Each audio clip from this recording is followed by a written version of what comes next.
I don't know. It said camera failed. So, whatever. Stupid camera. Yeah, we found like it was a dude and then like two, I guess technically they would be girls. And it was funny, like it was real lighthearted though. I asked them to leave and they left, and then I asked the dude, I was like, "You're banging both those girls?" Ooh, look, what is that? A cat? What is that? Ooh, what was that? It was something. I think it was a cat. Could have been like a, what is it? Squirrel? No. What is it people that have as pets? They're idiots. I don't remember what they're called, but I know it's not an otter, not a mongoose. Ferrets. Ugh, those people. Would you like to pet my iguana? No, I would not like to pet your iguana. It doesn't bite. And then the fucker bites you. Oh, look, he's got little ladders. Looks like Somebody's hanging out. Wow. Little steppy stools. Oh, good. They moved the. They moved the. They moved the racks in the way so that nobody can stay back there. So they've been out here and they put two big chains on it. So you can see that. So, but more people are dumping shit. So it looks like somebody's been out here cleaning up though. That's good. See, those are some locks right there. I like that one. That one's really good. American lock. Still looks gross, but you know, whatever. They're not using. Huh? I guess maybe they. Oh, you know what? I bet you they fill the dumpster, and then the regular tenants couldn't put stuff in the dumpster. So probably. Let's go see over here. See if they got some of this trash. Because that was the thing. I was like, we were complaining about the homeless people one night. And we're like, the dumpster's right over there. Like, you can't just walk over to the dumpster. Like, that's probably a bag of heads. Human heads. Well, you know, there'd be more flies. I think so. There would be more flies. Yeah, I think we'd be able to smell it. It would be a little stinky. Stinky. So, sometimes we'd have to dispose of a road animal, and you know, you double bag it, but oh, that stink still comes through. Finds its way. Looks like we're gonna get a beautiful sunset tonight. It's finally cool enough. Oh, so what I was saying was,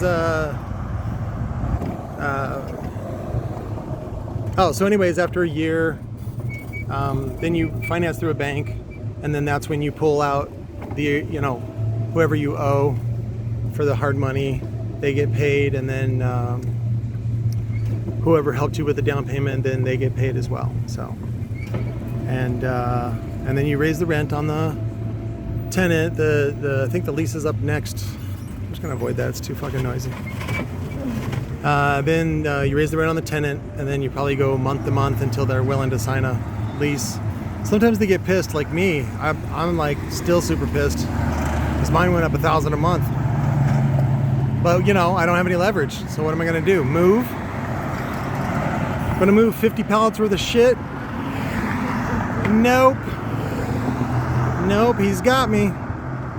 That's my fault. So, but you know, I didn't know. I'm young considering them.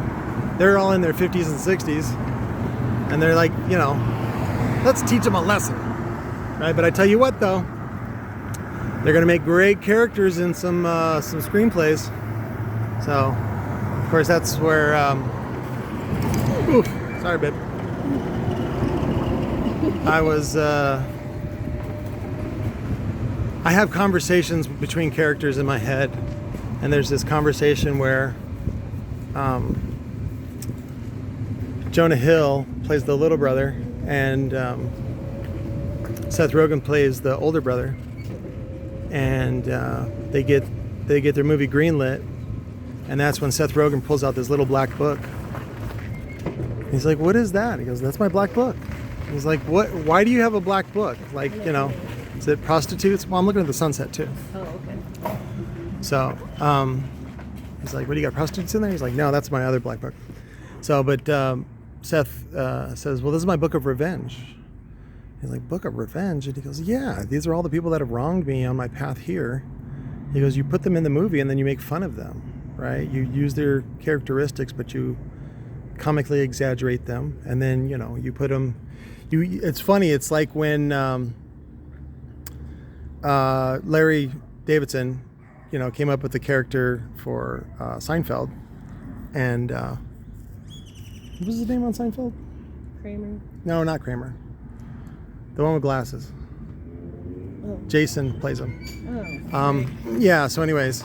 So there's a real guy, George Costanza. So there's a real guy in real life that is named George Costanza. And he tried to sue Larry for saying, hey, you stole my life. And also you ruined my life because now when I say my name is George Costanza, people just laugh at me. And so Larry pointed out that he's like, well, if you're really George Costanza, then you'll lose the lawsuit. Because that's what, you know, George could never get a win. That was the whole thing. So, so what you do is, because you're a writer and you can control the circumstances, you can control the outcome. So that's what you do for all the characters, so that if they do sue, that, you know, they're in the same position. So it's fucking great. But you know what? Again, you know, you get a bill of goods, you get a truck full of lemons. You know, what do? You make lemonade. You do the best you can with what you got. So today, I had a guy call me a child molester, which is, I don't know, whatever. I'm not gonna make a comment. I'm gonna save my sarcasm for later on that one, because you guys do get offended when I cut a little close to the bone. So to me, everything's on the table. I am the one. I want to be one of the purest types of comedians, like George Carlin or Louis C.K., where I can talk about anything, and it's about having a conversation about something in a way that's, you know, it takes the pressure off this. I saw a meme the other day that was where Bill Burr was on some sort of fucking morning talk show. I think it was Fox 5, probably out of LA. And the lady was like, you went a little hard on the Catholic Church jokes, didn't you, Bill? And Bill's like, I think the Catholic Church went a little overboard themselves. And so it's, you know, it's hilarious. It's like, what's worse, a joke about the Catholic Church or the Catholic Church actually molesting probably 1 million kids? So, but yeah, I don't want to be limited by any of that stuff. And it's about freedom and also about having awkward conversations, because it's funny, there's so many taboo subjects that people don't want to talk about, but that doesn't make them go away. Somebody was saying something that I posted some sort of thing about modern slavery and about the prison system being used to basically farm out slaves, turning prisoners into slaves. And somebody was talking about,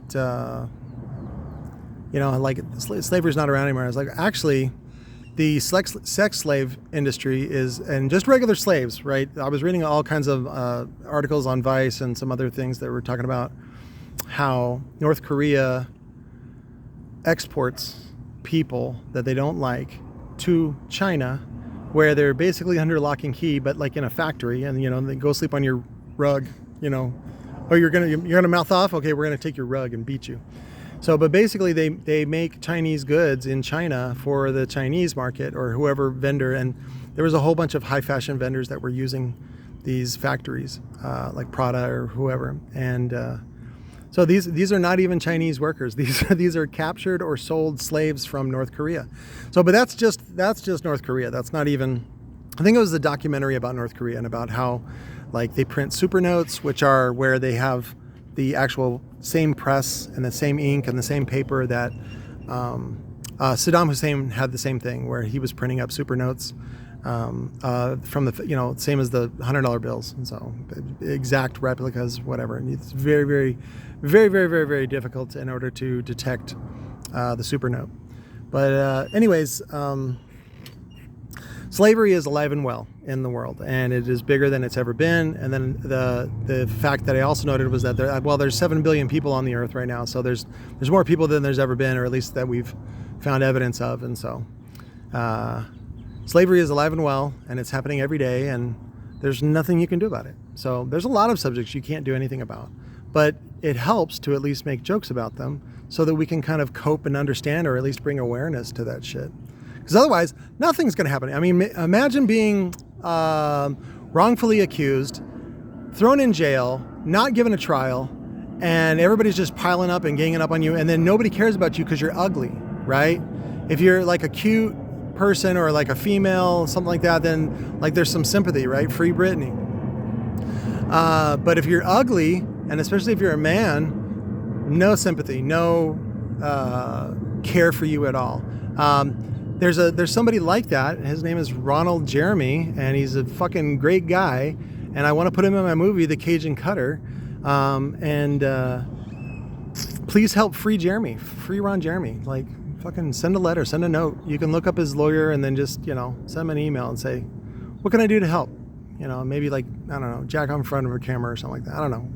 Something Ron related. But anyways, I'm going to finish up the trail, probably take the dogs out because the weather's good. So we had some rain, very light rain earlier, so it acted like a big swamp cooler. But yeah, today was exciting, and I ended up running out of time because we had to pack orders to meet the deadline for UPS pickup, and then I had to deal with the cops, and then I had another guy show up while the cops were here, and he runs a halfway house, and so he fucking, his butthole puckered up more than anything. He's like, oh shit, what is Patrick getting me into? And I was like, oh, god damn it. And then my other client showed up. He was supposed to come up from Casa Grande, wasn't supposed to show up until 6. He showed up early, and I was like, oh shit.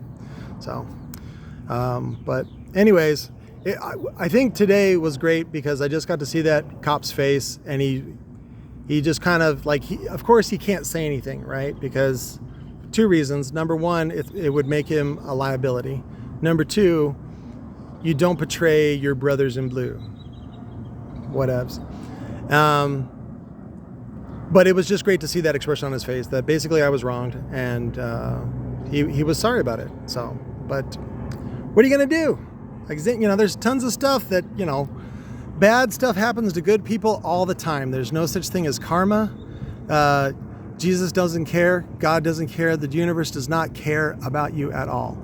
So that's up to us to create a sense of justice.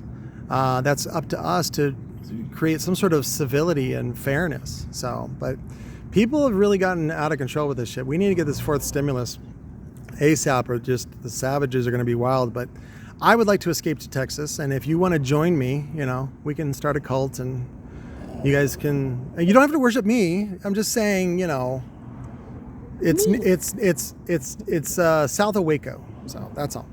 But we can be prepared this time, when the feds come and get us. So I love you guys. I will talk to you later. Bye.